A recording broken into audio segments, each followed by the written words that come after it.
This is Phantom Electric Ghost doing live on the air with Ann Kittredge. I want to welcome you to the Phantom Electric Ghost podcast. This is your first time on the show. How you doing tonight? Hey there, Phantom. How are you? I'm doing great. So it's wonderful to talk to musicians. We started the podcast back in 2016, talking to emerging singer-songwriters, and that was our primary focus for the first couple of years of doing the show. We still talk to maybe one or two musicians a month, but we've kind of expanded to this creative people from around the world. But I do love talking to musicians and creative people. It's kind of like my focus, well, my original focus. So it's great. You're a singer, actress, volunteer, and you're an advocate. And we do have your website below, and that will be clickable, www.ankittredge.com. So people will be able to connect with you there. Oh my gosh, that's clickable? Oh my gosh, that's Not cool. right now, but once No, we're once we're published, it will be in the description of the podcast on any of the platforms like Facebook, YouTube, and Twitch. Any other podcast like Apple, Spotify, it will be fully clickable. They'll be able to click right through. And that's just an added feature of what way things happen today. A couple of things we asked before we get into your bio and your whole story is like why what motivates you and why do you do what you do? So, I actually really get this question because I did take time off. I was one of those people who, decided that if I was going to have kids, I wanted them to know when they went into therapy at the age of 30 who to blame. So, we started with nanny and babysitter, and I went, what am I doing? So I did take time off, and I devoted it to a lot of advocacy and volunteerism. And after 11 years, I was like, I really my creative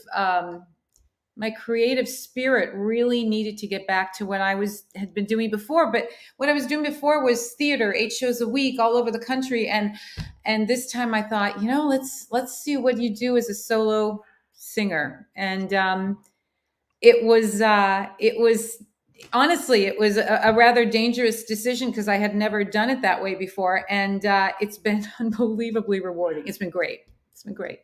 What made you want to be creative at the beginning? Like before you had your children, like what made you want to be a creative? Because that's always I always like to ask, authors, painters, musicians, poets, is like what made you want to be creative? What made you feel you could be creative?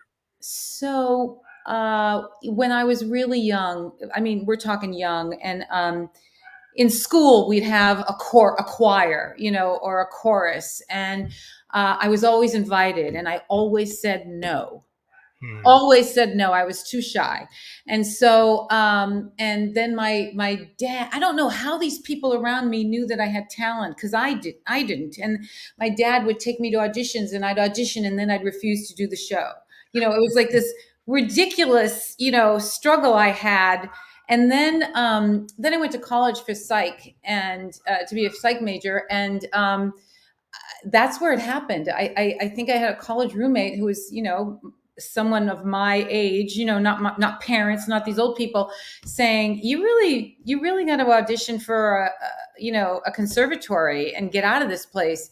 And I did, and I got in, and it was like, oh my God, I finally felt like, I was, it was a lot of work, but I finally felt like I was doing work that I more than was willing to do for as much as I needed to do it. I just loved it. So yeah, it just took me time to get out of my own insecurities, I guess. Yeah. Was it like stage fright, or was it just like imposter syndrome type of thing? Yeah, I think it was certainly shyness, and even now, I have to tell you, Phantom, we're a little bit different generations.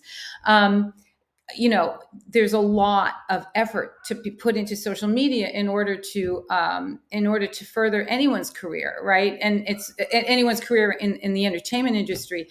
And it still is uncomfortable for me. Like, I feel like, oh my gosh, am I such a braggart? Like, this is so weird. It's just something innate in me that, I just want to do the work. I want to perform. Yeah. I just want to get in front of the audiences. I want to give them my all. Get to the stage, not the other stuff. Yeah. Yeah. Yeah. I've run into a lot of artists that like all the other details of being a performer, like they don't want to do the A&R.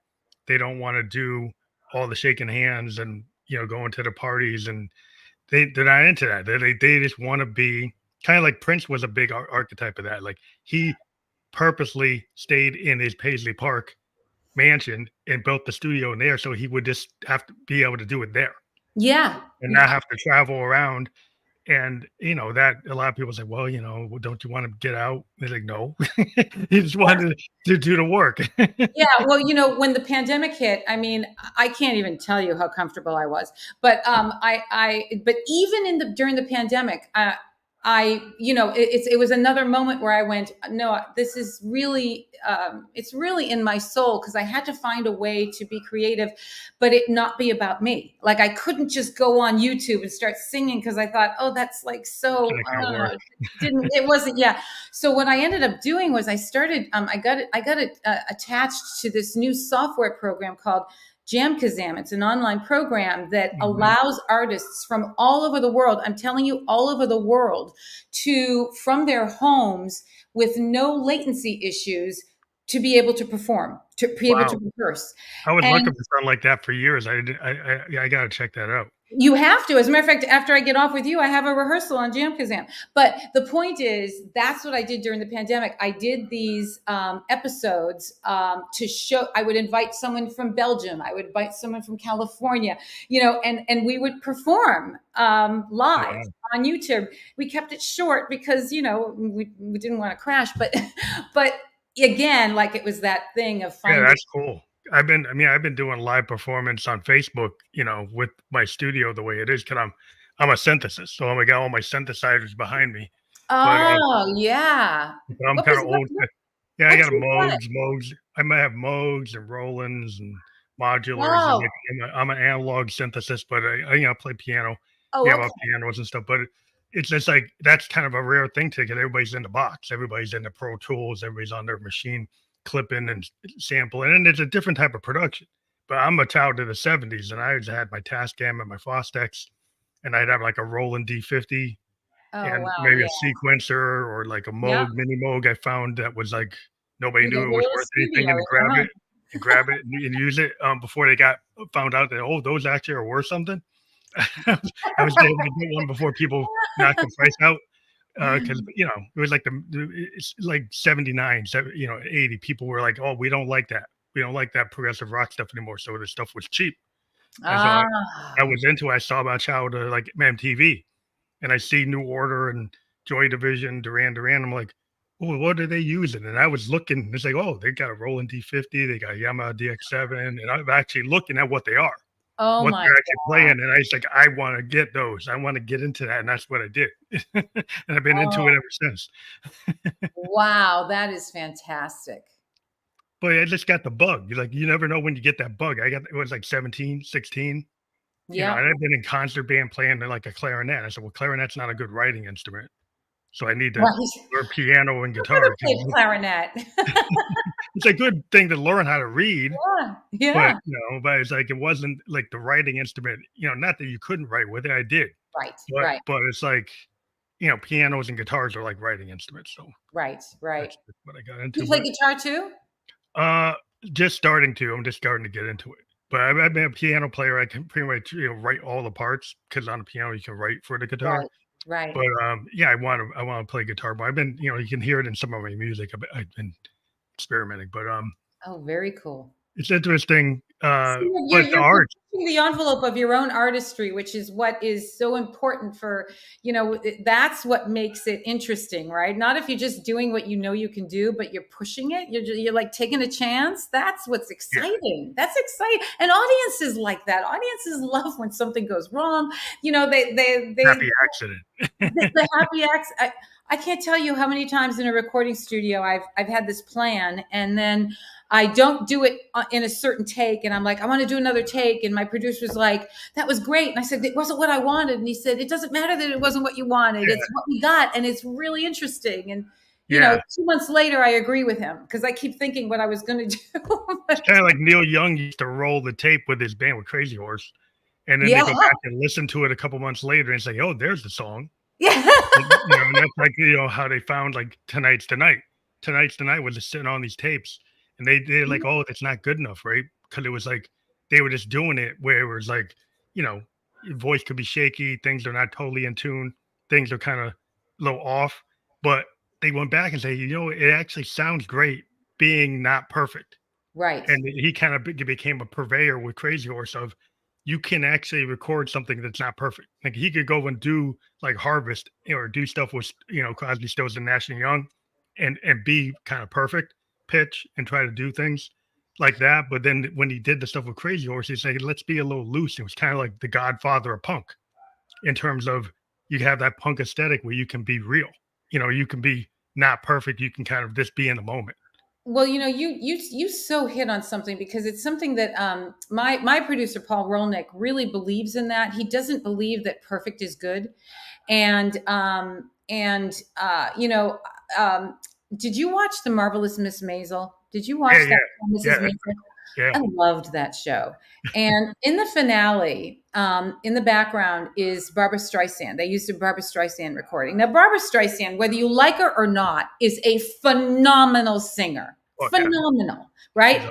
Yeah. And so I was watching it, and I was, I couldn't help but be, listening to the wonderful Barbra Streisand, and she sings flat. In that recording that they played at the end of Mrs. Maisel, she's singing just a little flat here and there. And I thought, that's what they used to do. They didn't go for perfection. There was such artistry and there was such emotional connection that a flat note here and there, we can live with that, right? Yeah, there's something about that. That's yes, right? Yes.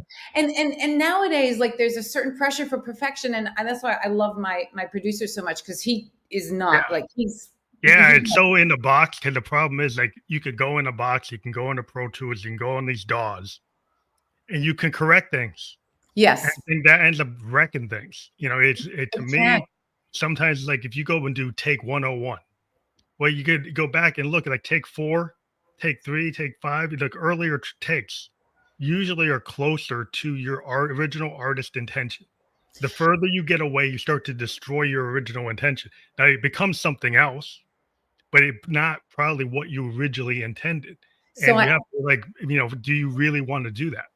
I have a story that just happened related to that. So the person I'm going to be releasing a holiday EP next year, and so we've been doing recordings like over time, right? And so I was in the studio earlier in August and recorded this song, and when the person who was mixing it sent me a draft mix, I was missing certain S's. Now, I have really good diction. And so I'm like, I know I sang those S's. And so I'm writing back saying, what happened to this? And you chewed them out. And he kept saying, well, it's what you did that day. And I'm like, no, it isn't. I'm sure I sang. I was suffering over this for like 2 weeks. And then finally I wrote him back and I said, okay, we've got to settle this. I said, because I know I sang a beautiful S at the end of Kiss in this one place, and it's what happened to it. Come to find out, he had put a de-esser on the entire track. He chose to do it, right? And it extracted my S's to like too much. I was like, so he had to go back and put them back in. But I was like, I knew I wasn't losing my mind. But again, it was probably something that didn't need to be done, right? It was like, yeah, well, I think the problem is, like, all the post-production tools, and I got racks of stuff like that you can go in, post your original, putting it down, and you can start affecting the mix, right? And I've kind of gotten dangerous in my engineering, because I'm kind of a do-it-yourself kind of artist. I do all my stuff in terms of that's great. I just have everything. You mix your stuff. Yeah, I mix it. I have all the stuff. I go do the post-production, but that's because I'm kind of a control freak and I know what I want. And are you going to be affected by the loss of finale? Are you one of those people who has to figure out how to? All my stuff is I have all like hardware stuff. I'm a hardware. Oh, okay. So I'm not affected by DAWs at all. Okay. I take all my stuff and I put them into actual boards and hardware recorders.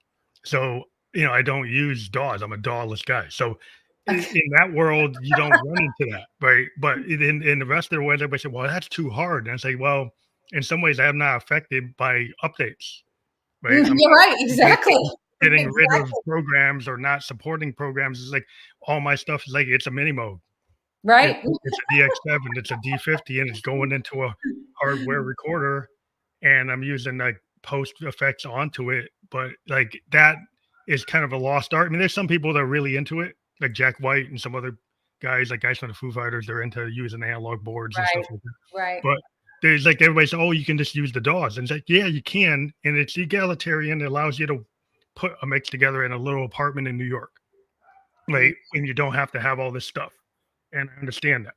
But there's something about actually letting my Moog be the Moog and not compressing it and letting the analog stuff come in the way it was meant to come in. Mhm. And Mhm.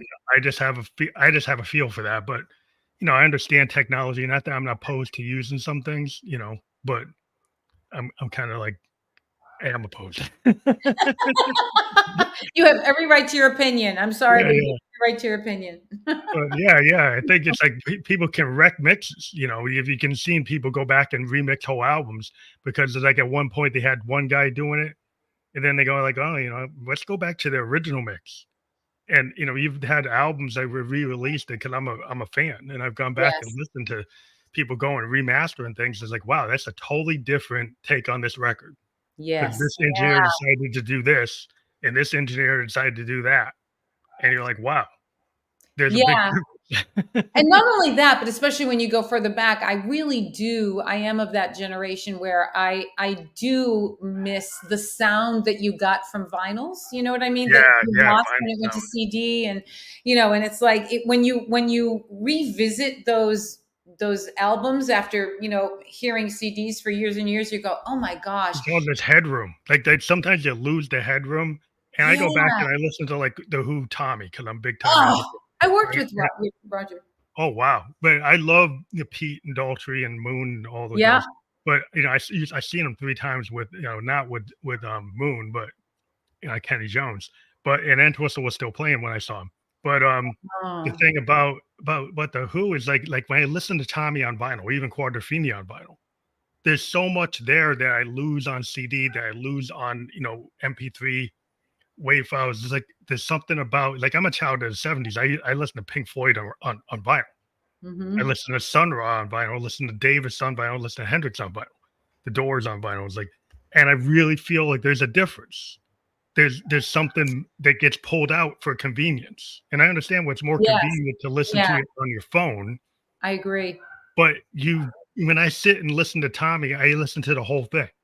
If Yep. I'm listening on the vinyl, I don't go and start picking and choosing like playlist land, It which I feels think more accessible, right? it It really feels more pulls accessible. out the meaning of the music if you only Yeah. pick certain things. You Listen, know. I have a little tip for you and for your viewers who any Roger Daltrey fans. Are you aware that he recorded a Christmas song Oh wow. called "God Bless Us Everyone" with the Harlem Boys Choir? Oh, I gotta find that. You got to find it.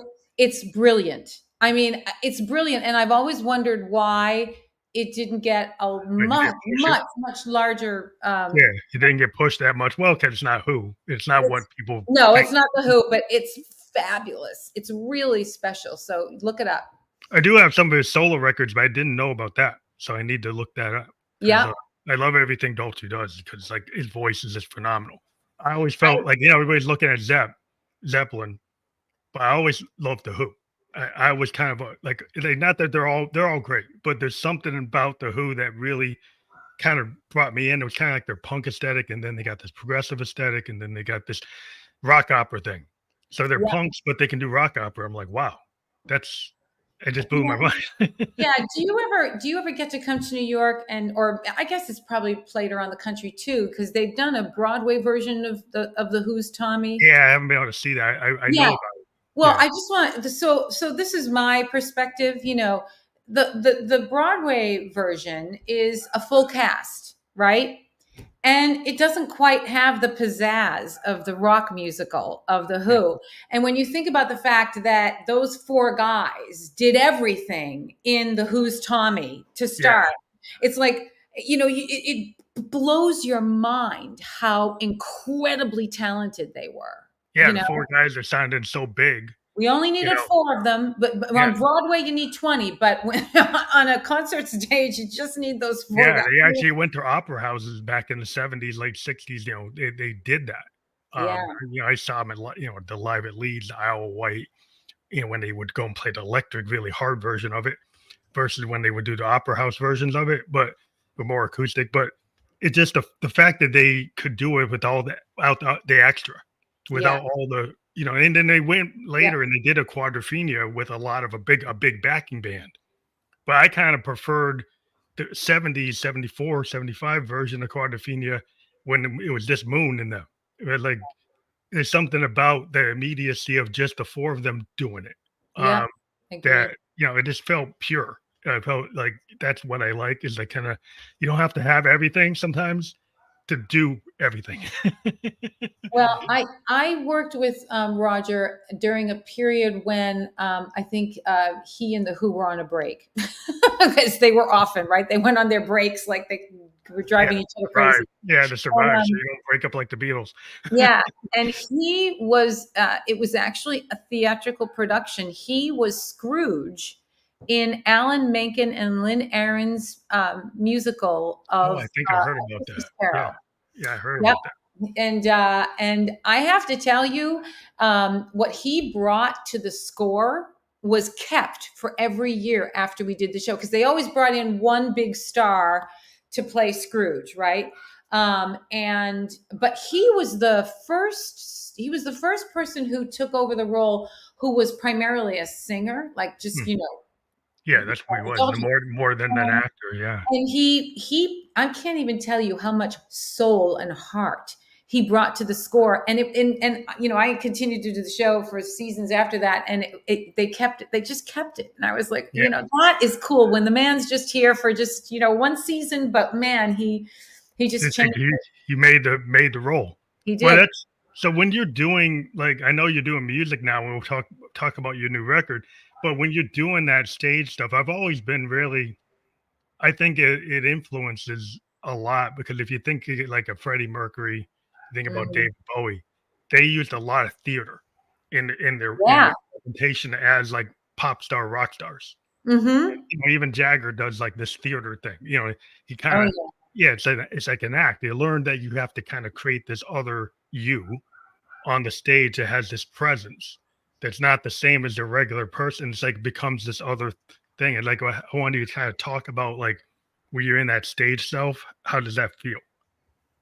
Oh man, I can't even tell you how much I love it because it's all about getting lost in the character and then you really truly don't always know what's going to happen every night, right? If you do it right, if you're doing it right, you don't always know how it's going to always work. I mean, you get a sense of where the laughs are, and sometimes there are laughs that are maybes, and so you never know every night whether you're going to get it. But generally speaking, there because we're all human beings and we don't know what we're going to feed each other each time. It's so thrilling. It's thrilling because it keeps you on your toes. You have to be present, you You kind of know? like you're reading the room, like you read like it's like based on what the crowd is or what the room's like Yes. or Oh what my the gosh. cast is like. It's like I tell people, like you're playing in a jazz fusion group or a punk group or whatever group, and you get into that room, the ballroom, and it's got this energy. Then that show is reflecting the energy of that crowd in that room. Like so, you go into a certain place and it has a certain type of energy. Like that show becomes, it's coming from both sides. It's coming from the crowd. It's coming from you. It's coming from all sides, the band, everything. Yeah, and I think sometimes I've heard this so many times where people say, be careful about going to a matinee because they're going to be pacing themselves. They're going to be pacing themselves because they have 2 shows and all this Oh, sort of a stuff. bunch of other shows to do. And So I think that's literally impossible to do because the minute you're out there, even if you're not feeling well, it's the adrenaline, it's the yeah, storytelling, it's the audience that it's literally impossible to pace yourself. You just kind of have to give it you're your not gonna all. hold back. You're not. Yeah, it's the idea that you're gonna hold back. It's Like, crazy. yeah, most of the musicians I know they don't really hold back. They kind of get No. in the zone.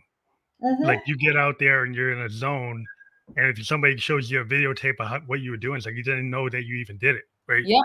And so you're like, I didn't know I did that. I just got caught up in it, right? I got caught up in Like I didn't know I was going to go this direction. You know, I didn't know I was going to pull something in my subconscious. I pull in something from another song, right? I pull in something from like a Miles Davis song or Yeah. like a Sun Ra song, and I pulled it in. I didn't know I was going to do it, but it was like it was in the back. It was in my subconscious, and it just comes out. It's Yeah. like not that I had a plan to do it. It just felt like the right thing to do at that moment. So I Hmm. just did it. I go And with it. that's what makes it so exciting. It's Yeah, I mean, that's why you want to be an artist. To me, it's like I get kind of caught up when I see a band and they got their backing tracks and they're staying like so tight to the original master. I'm like, Yeah. why would you do that to yourself? Isn't the fun of playing your song to interpret it the way you feel like it? Like Frank Zappa used to say, like I could play the same solo the way I wrote, but I'm not going to do that because it's not fun for me. He would purposely say, not that I couldn't do it because I can't. I just don't want to do Well, it. I have to tell you that there are singers who are very uncomfortable working with musicians who uh, don't repeat themselves every time, and I am not like that. Like there's a recording on my first album, Reimagine. It's called "A Sweet Mystery of Life," which you probably heard of as a joke by Madeline Kahn and whatever. And we created it into a folk song, and I do it with this unbelievable world class guitarist Sean Harkness. And I do remember someone saying to me before Sean and I started working together, be careful, he doesn't usually repeat himself. And I said, well, that's fine with me. I mean, I I don't need him to repeat himself. I don't want him. I mean, I want us to be together. I want us to be playing off of Yeah, each other, and that's and so interesting. you know Because like it seems like today people, I don't know, some of the young people kind of expect it. Expect to hear the song the the exact same same way. exactly the way it was written. And yeah, you can do that with all the tools today. Like I could go out there with like a CDJ kind of run DJ in my mix or having all my sequencers tied to the original master and just muting and unmuting backing tracks. And you can stay on the song. It's like, yeah, I know how to read. I could stay on the song, but it's boring to me Yeah, to stay in the confines of what the original master is. Why would I do that? Like, right. why wouldn't I go and make it so, and like the guys like Eddie Vedder, like people go see Pearl Jam 3, 4 nights in a row because he'll change the lyrics up. And Right. Dylan used to do that. Back in the 70s, he had different versions of Tangled Up in Blue and Idiot Wind, different variations with different sets of lyrics. And I've heard him in my I'm a big Dylan fan, but he would constantly like rework the lyrics Oh yeah. and change it. And people would go to see kind of like the Grateful Dead. It's like, oh, when he's playing with the band and stuff, it's like Dylan's like changing these songs. And the fans who are diehard Dylan fans are like, they love that. Yeah. But I don't know if kids would be into that today. Somebody changing the lyrics. Right. Right. Yeah, I mean, and even in the just even in the whole concept of covering songs, someone said to me recently, oh, I understand this idea that if you're going to sing a cover, that you need to make it your own. And I was like, I've heard that too. I said, but I don't look at it that way. I said, because that sounds like you're manipulating, like you're deciding beforehand that you're going to change it up. And Mhm. then I said, I don't really know. I don't really know. I mean, it has to be organic in order to, I think, really speak to an audience. I mean, it may show that you're clever, but it doesn't really serve the song, right? Yeah, yeah. And so when I'm looking to sing a song that's already been written and recorded by someone else, I don't choose the song and then say, how am I going to change it? I just listen to music and I see if there's something that I think I can offer differently. You And can then bring I something. go, Yeah, you oh, this, I can bring this to this song, and it is a nuanced but very different way of looking at it, right? Uh, yeah. There's always like, you think about, like, I always tell people, like, you listen, Stevie Ray Vaughan covered Voodoo Child by Hendrix, and his famous performance of it, him doing it. He does the song and it sounds like it's the same, but it's not. It's like it's a Texas bluesman interpretation. It sounds really close ah, to what the original Hendrix song is, but it's different. it's like Stevie's approach. He's true to Hendrix's like song, but he has his own Texas blues stamp on it. And Mm-hmm. so both of them are equally great. You know, there's one guy, I mean, Hendrix wrote it, but Stevie interpreted it. Right. And you know, he loved he idolizes Hendrix. He wasn't trying to like blow Hendrix out of the water. He just did Right. it his way. And you know, both of them stand up because like Right. that's how I think you when you look at music, that's how it is. Like they can both exist in the same place. Yes, that's what that's well, let's put it this way. At least I think the audience deserves that, because if you're just going to sing a song the way the original person did it, what's the point? I literally don't see the point. I feel like you do have to decide, do you have anything more to add to this story that, this Mhm. person wrote? And if you don't, move on and find something else that you can, add to the story. But when you're writing, when you're putting together your projects, it's like, is it like you like to do covers and you like to do originals? Like, what's your I like? like Can to you do put anything. together EPs or singles Uh, or Yeah. albums? So my current album, Reimagine, has two new songs, two brand new songs on it. One is kind of a country song, and the other one is it's a very storytelling song written by uh, Tony winners Lynn Ahrens and Steve Flaherty. They wrote "Ragtime," "Once on This Island," Hmm. stuff like that. And but then I also have covers. So you mentioned Dylan. When I was putting together the album, I was desperate to find a song that I felt could become a love song to music itself. Mm. Because I was trying to expand the idea of what romance is. It isn't just between two people, or three people or whatever. I mean, I feel like there's romance in a garden. I think there's romance in a Yeah. in a sunset, and all these different things. And so I was like, and so one of my things was, if I'm doing an album about romantic notions, where can I find that love song to music? And I think I found it in Mr. Tambourine Man. Oh wow. I love And that song. I would love your audience to check it out. It's everywhere. It's wherever I'll have to you check it get out. your music. Yeah. But it's doing really well. I mean, it was, I think, number one on adult contemporary on the radio last week, and it's doing pretty well. But I have to tell you, I'm so proud of it, because um, it, it was we did it with such reverence to loving Dylan. Hmm. Um, but What made you pick that song? Why did you pick that one? because when you read the lyric, there is more to it than what people think. First of all, Mm. the Byrds only did one verse, right? Yeah. And then he wrote four verses. And Judy Collins, who I love, she does three verses. Dylan usually does three verses too, even though he wrote four. He usually only does three of them. And when you read the lyric, I just felt like I was seeing something. And then I did more research, only to come to find out that Dylan was not in a drug-induced stupor when he wrote this song. Because a lot of people think, because it's so, it's, Yeah. the Kind of lyrics are kind of esoteric. POS. Yeah. Right. But he actually wrote, this is my understanding, it was kind of a conflagration of two things.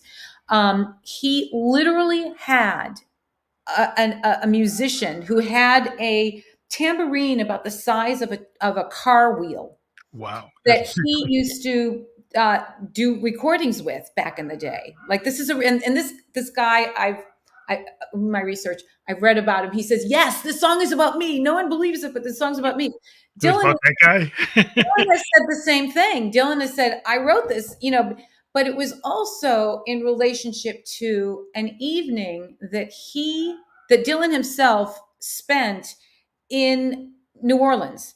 Mm. And I guess it was just this phenomenal musical evening. And he found himself, this is again, I can't talk for Dylan, but these are the things that I've read. Dylan very specifically says it's about this guy. And then I read about this New Orleans thing. And so I'm like, it's like a conflagration where he's talking about what it was like, what it was like for him, this music that he just experienced. And so I was like, this is a love song to music. That's what I think. I think it's a love song to music. Well, I love Dylan because his storytelling like ability and his ability to create like people either love or hate his voice, but he has many voices. There was a period when he would sound like Arlo Guthrie. There was a period he would sound like Woody. Then he got Yeah. this nasal thing, and then he actually was singing with Johnny Cash. And that album, the Nashville, when he did Nashville Skyline, he never sings like that again. And so there are different periods where he does things with his voice, and people would say, well, he doesn't have a lot of range, but within that voice, he has a lot of character. Exactly. Oh, I so agree. Well, yeah. And going back to our earlier conversation about being shy and all these different things, I did you watch that documentary about the making of We Are the World? Oh yeah. Did you see that where they talked about Dylan and how insecure he was and how afraid he was? He was like he was feeling very intimidated. Dylan was intimidated by being around all of this talent. While probably everyone in that room was going, "Oh my gosh, it's Dylan." It's Dylan, yeah. Even Dylan, has that moment of insecurity, and Well, Hendrix was super insecure. He used to put a blanket up, and when he was recording in his studio, he put a blanket on the window. So he didn't want anybody seeing him. I mean, that's a story. And everybody thinks, well, he's like so great at guitars, but he was super insecure about his voice. He knew he could play. He knew he could blow anybody away playing. He was kind of very good about knowing that, but he was very insecure about the voice. Wow. And so that always kind of, he was always kind of, oh, it's like I'm getting singing right in front of Mick Jagger. I'm singing in front of Paul McCartney, and they get nervous because he knows that, well, those guys can sing better than me. And so there's always this like, well, you're Hendrix, but he's like, it doesn't matter. It's like people can get insecure and you wouldn't think they are. It's like, wow. Yeah. It's always interesting to me is like the whole point of like the stage is like where you get on stage is like, I know people that like they get really anxious until they get on stage, right? And they were like thinking about things too much, and then it kind of all fades away once they're on the stage, and then they have to deal with the rest of that. And I don't know, some people come to terms with like learning how to be in that stage life and to being off the stage, and the feelings you get sometimes that you can't come down from that. So that's always been like a struggle for some artists to figure out how do they balance their life between these like really powerful connected moments and then these moments where that's not happening.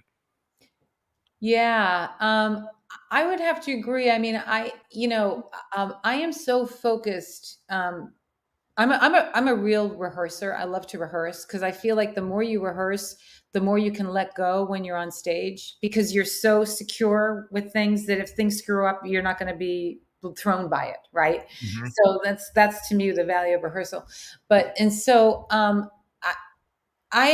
I focus my attention is so focused just prior to going on stage on the audience and on the fact that, when it's about to be about them. It's no longer about me. It's no longer about the work we did to get here. It's about these people paid. They came here. They paid.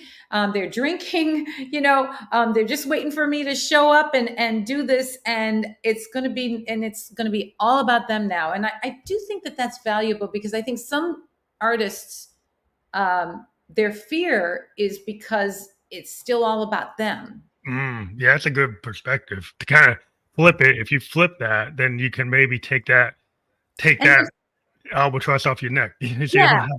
There's still fear that you're going to disappoint the audience. Like, you're like, oh God, I really want to do this well for the audience. But I do think it helps to get the onus off of, it's okay. You don't have to be perfect. Just do what you need to do to entertain the audience. So the record you have is like it's already out or it's like parts of it are out? Yeah, no, it was released in May and it's been on it just started radio play a couple of weeks ago, which is thrilling for me. This is a new level for me, so I'm really excited about it.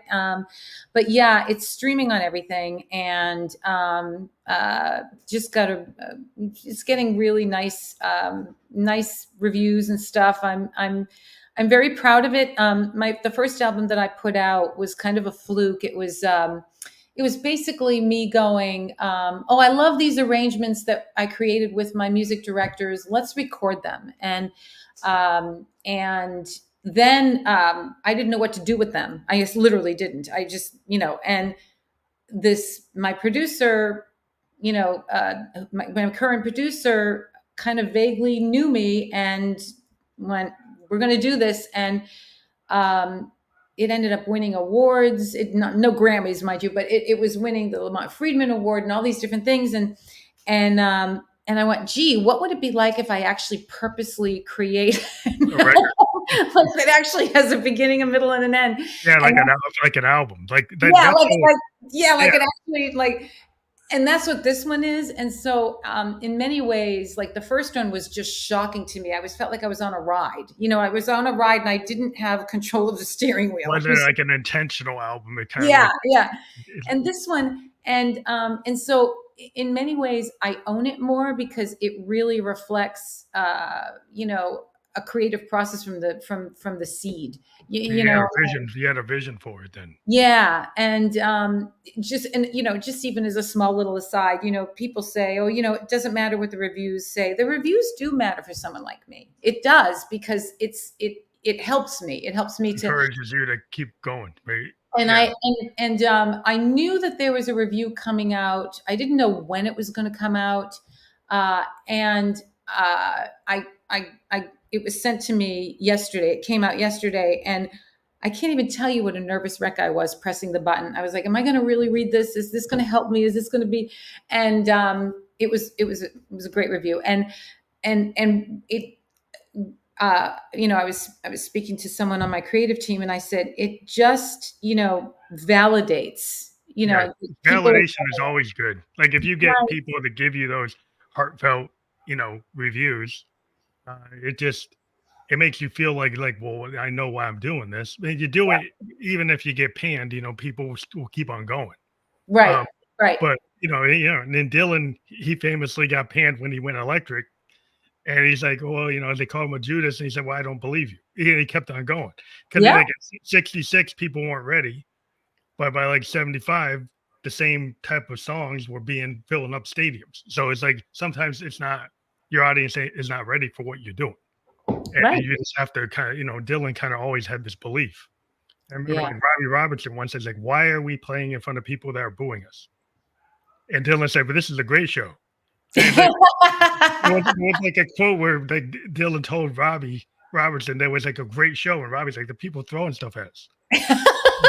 Robbie's like, I don't get why Dylan thinks this is great, but it was because like Dylan felt like this was his vision, and he was going to still go with it. And for him to to finish these shows, it was like, it's great, and it's like he had a different mindset. I'm like, wow, that's really that's confidence. That's great to have that.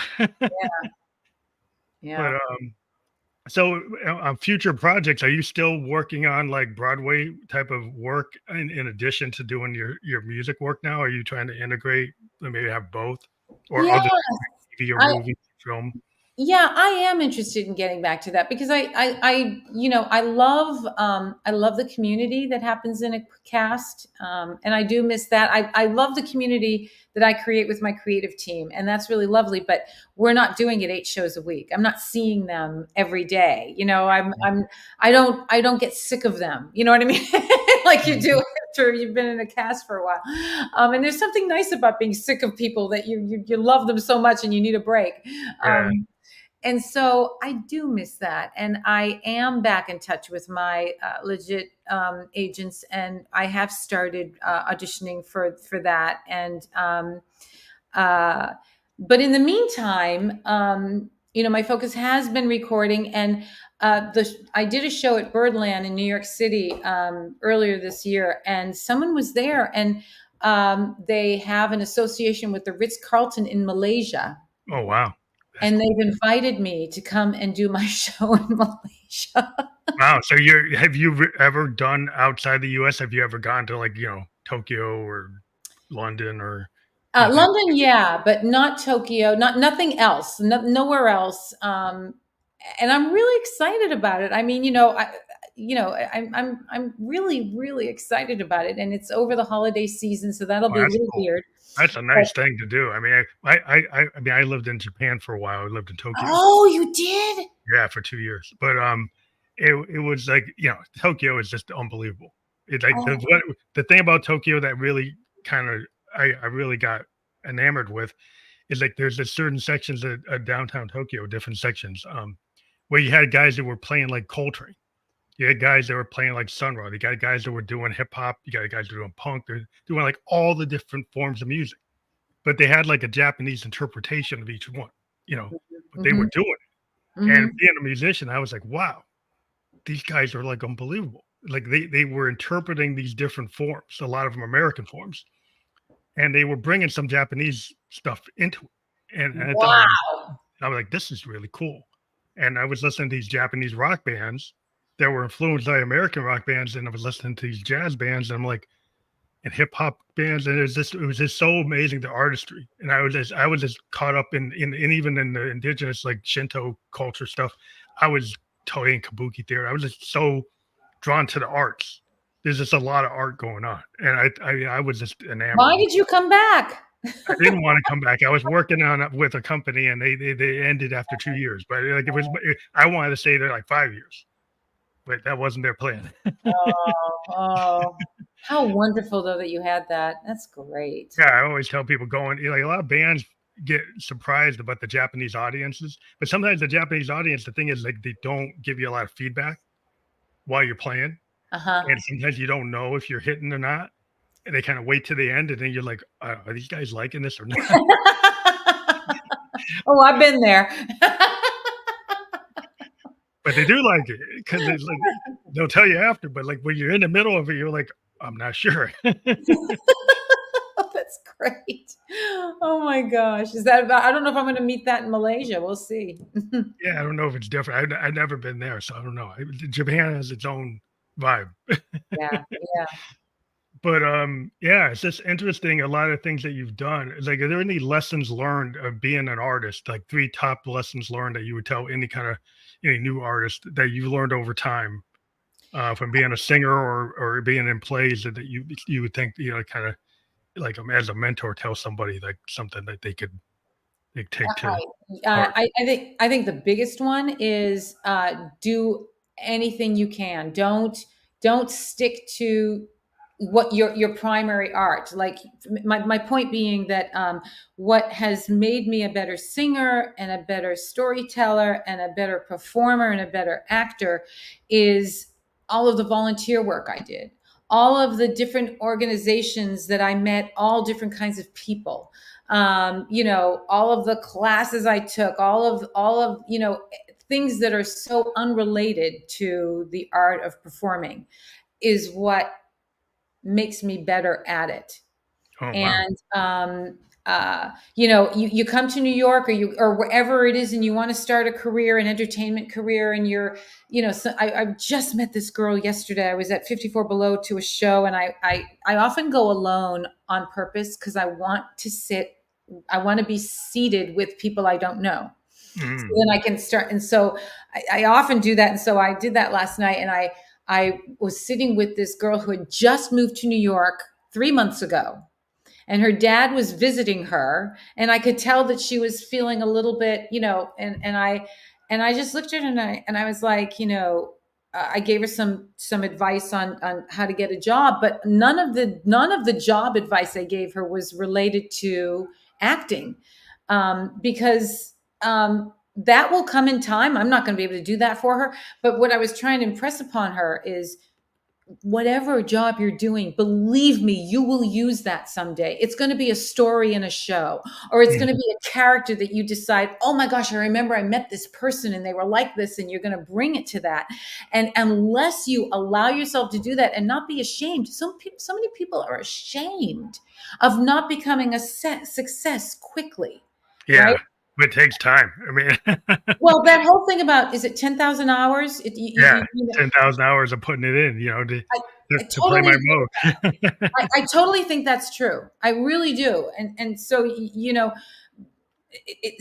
that's true. And the idea of just exposing yourself to everything, Those are probably the two things that I would tell people the most. Yeah, and then also, oh, and this is something else. People will say, even some fellow singers will sometimes say to me, "You still get voice lessons?" I've been getting voice lessons my whole professional career. I have no intention of stopping. I mean, like, why would I stop? So I guess that would be the third piece of advice: is don't stop improving your skills. Your Like, craft. Yeah. I mean, I think like Bowie used to say, like a lot of times he didn't feel the artistry unless he was treading water a little bit, that he would go and try different things. You go right, work with Brian Eno, and Brian Eno would come in to a bunch of like what student musicians go up on a chalkboard and say, put these chord arrangements together. And student musicians said, well, that doesn't work. And Brian would say, do it anyway, try it. yeah, Because they were like, well, that doesn't work musically according to music theory. He's like, I'm not going by that. I'm going right, by, he was very experimental. He'd do all kinds of things like inverting things, doing things in the wrong order, just to see what would happen. And Bowie loved to go into things like that. He loved to go toward people that would push him. He was singing with like Luther Vandross on the Young Americans. And that was not what he was doing when he was working with doing Ziggy. He would go, work with Stevie Ray Vaughan when he did like Let's Dance, and like people would say, well, how does that work? They don't seem like it would be the same place, but that's how you push yourself. You go work with people you wouldn't think you would work with. totally agree. Totally agree. But with people who are going to stretch you, I totally agree. Yeah, I think that's how you grow. That's how you get beyond your, like some people like want to be in my niche, and and sometimes even your A&R want to stay like your electronic pop, or your new wave, or your techno, or your bass and drum. Is like, what if I'm expansive? What's that? Well, yeah, like next week, my niece is getting married, and she asked me to sing at her wedding, and lo and behold, she chose a French song. And I'm like, I can't believe I'm stretching myself for my niece's wedding. French song. I'm like, I'll do it. I'm going to do it. Which is what I have rehearsal for later. It's like, I got to. Well, that's cool. I think it's cool to sing foreign language. I mean, I was listening to a lot of Japanese music and I was getting into it. Yeah. And, and it's like, yeah, sometimes it's cool to learn another language, and because it's got, those words mean something. It's like, don't just translate it. The language actually makes the song. Like if you're singing some songs in their language, like, you don't have to turn it into English. It's like that song is meant to be sang in its mother tongue, so why not? It's like stretch and learn about that. Yeah, absolutely.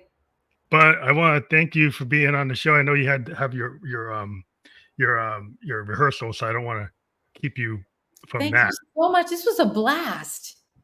Yeah, great. I love to talk to musicians. That's like my first love, is like it's like who I started the show, back in 2016, talking to independent emerging artists, and it's always been like the sweet spot for my interview style.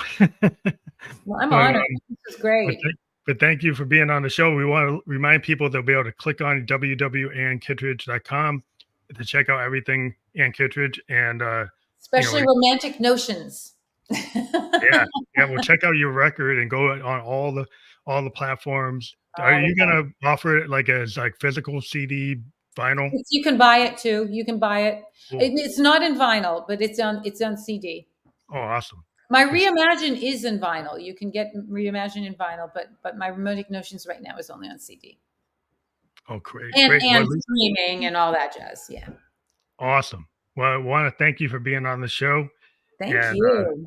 We're just live on Facebook, YouTube, and Twitch, and we'll be on all the other podcast platforms where you can listen to or watch a podcast by tomorrow.